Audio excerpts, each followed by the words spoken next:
আসসালামু আলাইকুম প্রিয় দর্শক, অন্য মঞ্চের আলাপচারিতায় আপনাদের সকলকে আমন্ত্রণ জানাচ্ছি। সম্প্রতি বাংলাদেশে গঠিত হয়েছে নিপীড়ন বিরোধী সাংবাদিক ফ্রন্ট। কারা এরা? কেনই বা তারা দাবি তুলছে নোবেল লরিয়েট ডক্টর মোহাম্মদ ইউনূসের নোবেল পদকটি প্রত্যাহার করে নেওয়া হোক? আজকে এই বিষয়টি নিয়ে আলোচনা করব। এর সাথে রয়েছে সেই বিখ্যাত ভিআইপি মহিষ ডোনাল্ড ট্রাম্পের আপডেট। ডোনাল্ড ট্রাম্পকে ভীষণভাবে অপমান করার অভিযোগ উঠেছে। পুরোটা জানতে শেষ পর্যন্ত সাথে থাকুন। ডক্টর মোহাম্মদ ইউনূস এমন একটি দর্শনের প্রবক্তা যে গরিব মানুষকে আরো গরিব বানিয়ে তাকে ঋণের ফাঁদে ফেলে কিভাবে মুনাফা অর্জন করা যায় সেই মডেলকে তিনি পৃথিবীর সামনে নতুন করে তুলে ধরেছেন, যাকে বলা হয় ক্ষুদ্র ঋণ কর্মসূচি। এবং এই ক্ষুদ্র ঋণ কর্মসূচির মডেলটাকে দেখিয়েই ডক্টর মোহাম্মদ ইউনূসের আমেরিকান বন্ধুরা তার জন্য একটি নোবেল জোগাড় করে দেয়, শান্তিতে নোবেল। একজন অর্থনীতিবিদ যিনি মাঝে মধ্যেই অর্থনীতিতে নোবেল পাবেন বলে আশা করতেন এবং সেই অনুযায়ী তদবির লবিং অনেক কিছুই করেছেন, তাকে কিনা 2006 সালে দেয়া হলো শান্তিতে নোবেল, তাও আবার ভাগে। গ্রামীণ ব্যাংকের সাথে তিনি ভাগাভাগি করে শান্তিতে নোবেল পেলেন। তখনই অনেকের কপাল কুঁচকে গিয়েছিল যে শান্তিতে কেন নোবেল দেওয়া হলো। আজকে তো আমরা খুব স্পষ্টভাবেই দেখতে পাচ্ছি এই শান্তিতে নোবেল পুরস্কারটি কিভাবে দেশে দেশে মার্কিন সাম্রাজ্যবাদের স্বার্থ সংরক্ষণে তার দালালকে দিয়ে ব্যবহার করা হয়। এটা আমরা ভেনিজুয়েলায় দেখেছি সম্প্রতি। 2006 সালে ইউনূসকে নোবেল দেওয়া হয়েছিল যাতে 2007 সালে যে বাংলাদেশে একটি পিকুলিয়ার সরকার এসেছিল সেই সরকার প্রধান হিসেবে ডক্টর ইউনূস ক্ষমতা নিয়ে 10 বছর বাংলাদেশ শাসন করবে। যা হোক, তখন হয়নি। এবার সেই ইউনূস আবার একটি ষড়যন্ত্রের অংশ হিসেবে দেশবাসীর সাথে প্রতারণা করে একটি রেজিম চেঞ্জ করে নিজে অন্তর্বর্তীকালীন সরকারের প্রধান উপদেষ্টা হলেন। এবং এবারও কথা ছিল কমপক্ষে 5 বছর তিনি ক্ষমতায় থাকবেন, উপরে 10-15 যত হতে পারে। এবং এই লক্ষ্যে তিনি নিজে নির্লজ্জের মতো যেমন বলেছেন, তার পক্ষে বিভিন্ন লবিস্ট ফার্মকেও নিয়োগ করেছিলেন। কিন্তু নিয়তির পরিহাস যে 18 মাসের বেশি তার আর ক্ষমতায় থাকা হয়নি। একদম নির্বাচনের সময়, শেষ সময়েও তার কিচেন ক্যাবিনেট নিয়ে ষড়যন্ত্র করেছিলেন নির্বাচন ঠেকিয়ে দিতে, সেটি পারেননি। এখন ইউনূস চলে যাওয়ার পরে তার নানান অপকর্মের খতিয়ান প্রকাশিত হচ্ছে। সম্প্রতি গঠিত হয়েছে নিপীড়ন বিরোধী সাংবাদিক ফ্রন্ট। বাংলাদেশের এই সাংবাদিকরা, নির্যাতিত সাংবাদিকরা, তারা এই ইউনূসের নির্যাতন নিপীড়নের বিরুদ্ধে সংঘবদ্ধ হয়ে এই সংগঠনটি করেছে। এবং তারা যে খতিয়ানটি আমাদের সামনে তুলে ধরেছে সেটি রীতিমতো চমকে দেওয়ার মতো। আমি একটু দেখে বলবো যে তারা যে তথ্য সন্নিবেশ করে আমাদের সামনে উপস্থাপন করেছে তা বলছে যে ইউনূস সরকার 500-র বেশি সাংবাদিককে খুনের মতো কঠোর অভিযোগে মিথ্যে মামলার আসামি করেছে। বিবৃতিতে জানানো হয়েছে যে অর্ধ শতাধিক সাংবাদিককে বিভিন্ন সময়ে গ্রেপ্তার করা হয়েছে এই 18 মাসে এবং 13 জন সাংবাদিককে হত্যা করা হয়েছে এই খুনি স্বৈরশাসক ফ্যাসিস্ট ইউনূস সরকারের আমলে। এছাড়া 1200 সাংবাদিককে চাকরিচ্যুত করা হয়েছে বিভিন্ন গণমাধ্যম থেকে। 168 জন পেশাদার সাংবাদিকের অ্যাক্রিডিটেশন কার্ড বাতিল করা হয়েছে। বাংলাদেশের জাতীয় প্রেস ক্লাব থেকে শুরু করে বিভিন্ন জেলা শহরের যে প্রেস ক্লাব রয়েছে সেখান থেকে অসংখ্য সাংবাদিককে তাদের সদস্য পদ কেড়ে নেওয়া হয়েছে। এই সংগঠনটির কর্মকর্তারা আরও জানাচ্ছেন যে শাহরিয়ার কবির, মোজাম্মেল বাবু, শ্যামল দত্ত, শাকিল আহমেদ, ফারজানা রূপা, শেখ জামাল, মঞ্জুরুল আলম পান্না, আনিস আলমগীর সহ সারা দেশে 47 জন সাংবাদিককে ডক্টর ইউনূসের আমলে গ্রেপ্তার করা হয়েছে। তাদের অনেকেই এখনো কারাগারে রয়েছেন। এছাড়া বললাম যে ১৩ জনকে হত্যা করা হয়েছে। সেই সাংবাদিকদের মধ্যে রয়েছেন মেহেদী হাসান, শাকিল হোসেন, তাহির জামান, এটিএম তোরাব, প্রদীপ কুমার ভৌমিক, সোহেল আখুনজি সহ ১৩ জন সাংবাদিক। এই নিপীড়ন বিরোধী সাংবাদিক ফ্রন্ট আরো জানাচ্ছেন যে ইউনূসের সরকার এসে BTV, ৭১ TV, Somoy TV, DBC, Gaan Bangla, ATN news, ATN Bangla, My TV, Bijoy TV, news 24 television channel এবং আমাদের অর্থনীতি, আমাদের নতুন সময়, দৈনিক মুখপত্র, কালের কণ্ঠ, বাংলাদেশ প্রতিদিন, ডেইলি সান, বাংলা নিউজ, প্রথম আলো ও ডেইলি স্টারের মতো সংবাদপত্রের অফিসে গুন্ডামি, ভাঙচুর ও অগ্নিসংযোগের ঘটনা ঘটিয়েছে। এমনকি অনলাইন নিউজ পোর্টাল বাংলা ইনসাইডারকেও তারা একেবারে ডিলিট করে দিয়েছে। ডক্টর ইউনূস, যিনি বিদেশে কেউ একজন ধরেন এই যে চীনের কয়লা খনিতে মারা গেল বা কোথাও সমকামীদের অধিকার, তা বিবৃতি দিতে একদিন সময় লাগে না, অথচ বাংলাদেশে গণমাধ্যমের গলা টিপে ধরেছিলেন এবং তার একটা চেলা ছিল ডাস্টবিন শফি। সে এমন ভাবে মানে গণমাধ্যমকে নিয়ন্ত্রণ করতো, যেটা হিটলারের কথা আমাদের মনে করিয়ে দেয়। আরো দুঃখজনক হলো যে ডেইলি স্টারের মাহফুজ আনাম এবং প্রথম আলোর মতিউর রহমান ডক্টর ইউনূসের দালালি করতো, পা চাটতো, তাদের কার্যালয়ও কিন্তু রক্ষা পায়নি এবং সেখানে এমনভাবে আগুন ধরিয়ে দেওয়া হয়েছিল যে আহ, অনেক সাংবাদিকের একেবারে মারা যাওয়ার মতো অবস্থা হয়েছিল। তো এখন এই নিপীড়ন বিরোধী সাংবাদিক ফ্রন্ট তারা অনেকগুলো দাবি তুলেছে। এই যে সাংবাদিকদের বিরুদ্ধে মিথ্যে মামলা, এগুলো প্রত্যাহার করতে হবে, তাদের যারা কারাবন্দী আছে তাদের মুক্তি দিতে হবে, বিভিন্ন সাংবাদিক কার্যালয় বন্ধ রয়েছে, ডিইউজে, বিএফইউজে, এগুলো খুলে দিতে হবে, বিভিন্ন প্রেস ক্লাব থেকে যাদের সদস্য পদ কেড়ে নেওয়া হয়েছে তাদের সদস্য পদ ফিরিয়ে দিতে হবে, অ্যাক্রিডিটেশন কার্ড ফিরিয়ে দিতে হবে যাদের কাছ থেকে নেওয়া হয়েছে, এবং গণমাধ্যমের স্বাধীনতার জন্য এই কাজগুলো করতে হবে। এবং তারা অনেকগুলোই দাবি তুলেছে। তো এই পরিসংখ্যান দেখে আমাদের কিন্তু আসলে আঁতকে উঠতে হয়, এবং শুধু বাংলাদেশ নয়, সারা বিশ্বেই কিন্তু এই যে বাংলাদেশে ইউনূসের আমলে গণমাধ্যমের স্বাধীনতাকে যে হরণ করা হয়েছিল, সাংবাদিকদের যে নির্যাতন করা হয়েছে, হত্যা করা হয়েছে, কারাবন্দী করা হয়েছে, তা নিয়ে কিন্তু সারা পৃথিবীতেই আলোচনা সমালোচনা হয়েছে, প্রতিবাদের ঝড় উঠেছে, কিন্তু ডক্টর ইউনূসের সেদিকে খেয়াল নেই। বর্তমানে তারেক রহমানের সরকারের আমলেও আমরা খুব একটা পরিস্থিতির উন্নতি দেখছি না। আমরা জোর দাবি করি অবিলম্বে কারাবন্দী এই সাংবাদিকদের মুক্তি দিতে হবে এবং তাদের অন্যান্য সকল ন্যায়সঙ্গত দাবি মেনে নিতে হবে। এবার শেষ করছি ভিআইপি মহিষ ডোনাল্ড ট্রাম্পের আপডেট দিয়ে।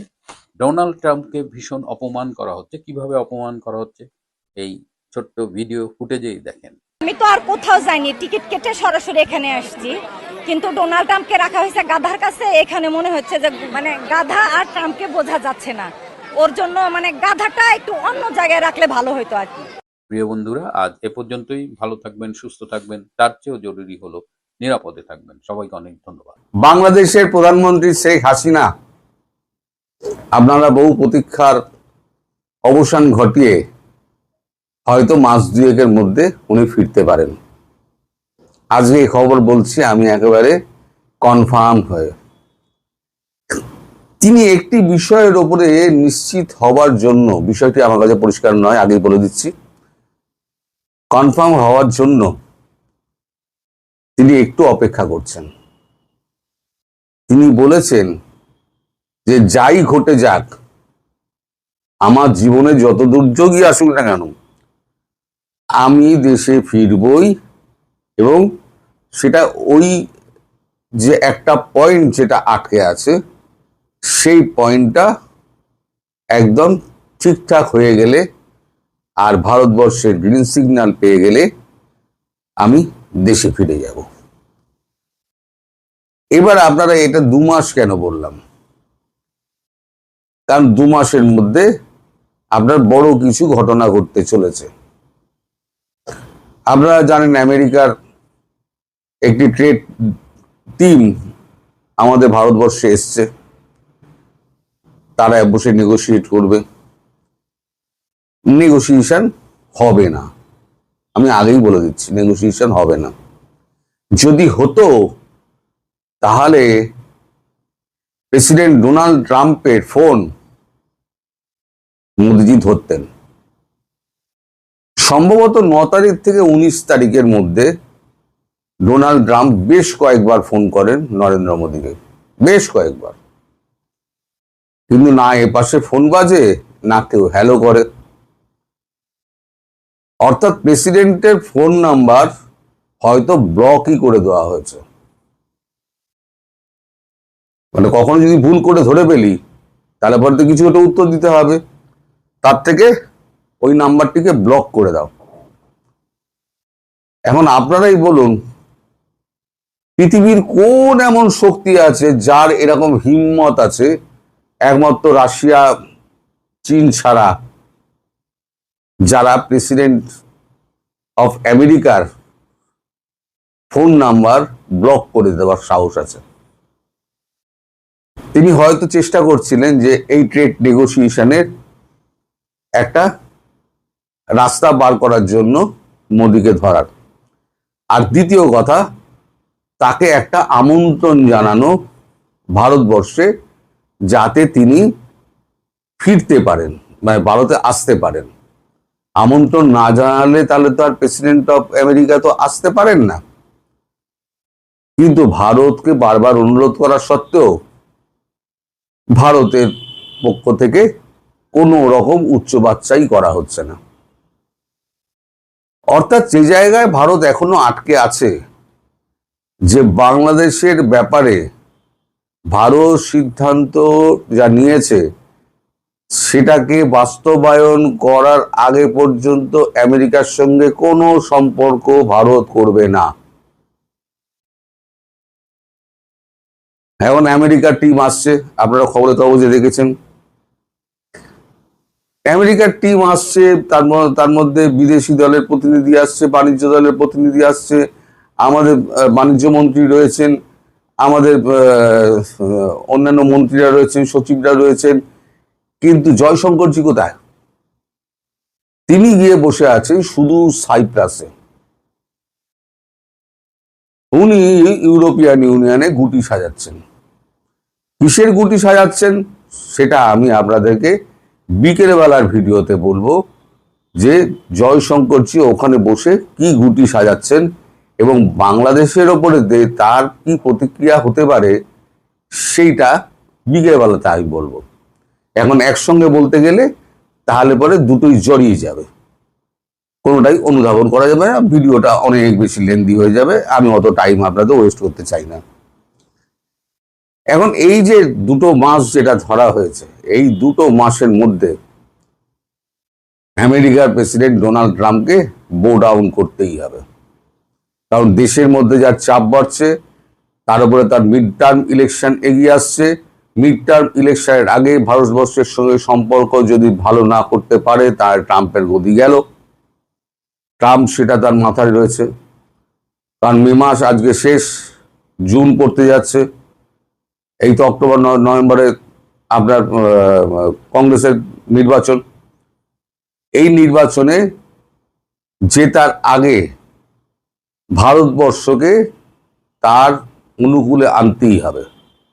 এখন তার জন্য তারা এত ছটফটানি, কারণ দেশের মধ্যে নানান রকম কথা হচ্ছে যে আপনার আমলে সব জায়গার সঙ্গে, ভারতের সব দেশের সঙ্গে, পৃথিবীর সব দেশের সঙ্গে আমেরিকার একটা দূরত্ব তৈরি হয়েছে, আমেরিকার মূল্য বৃদ্ধি হয়েছে, আমেরিকার মুদ্রার পতন হয়েছে এবং আমেরিকার বদনাম হয়েছে।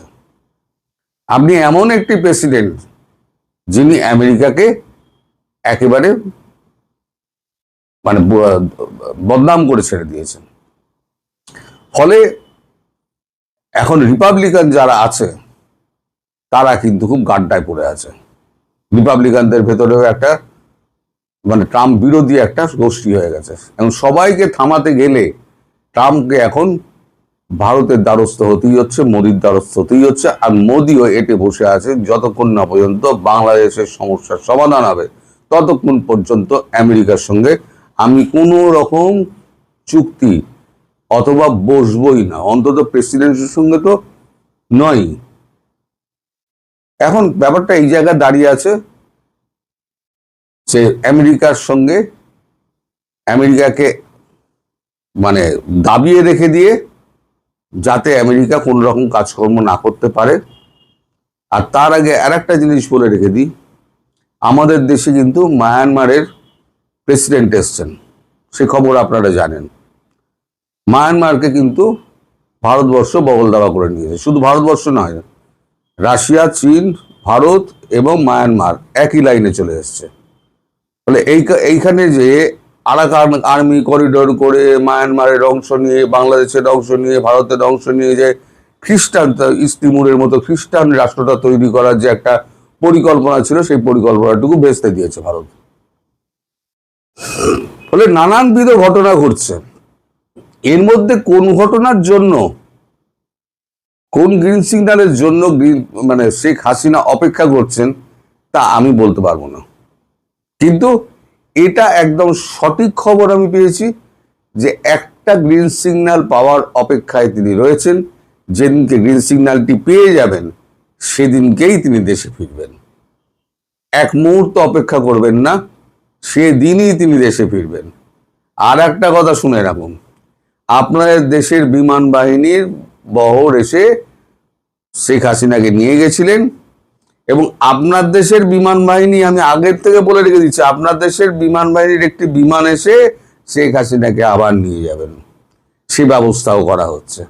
এর মধ্যে ওয়াকারুজ্জামানের কি পরিণতি হবে, বাংলাদেশের সেনার মধ্যে কি অভ্যুত্থান হতে পারে, এর নানান রকম অঙ্ক আছে। সে সমস্ত অঙ্কে ঢুকে লাভ নেই, কারণ আমাদের উদ্দেশ্য হচ্ছে শেখ হাসিনা স্বদেশে প্রত্যাবর্তনের বিষয়টি কনফার্ম করা।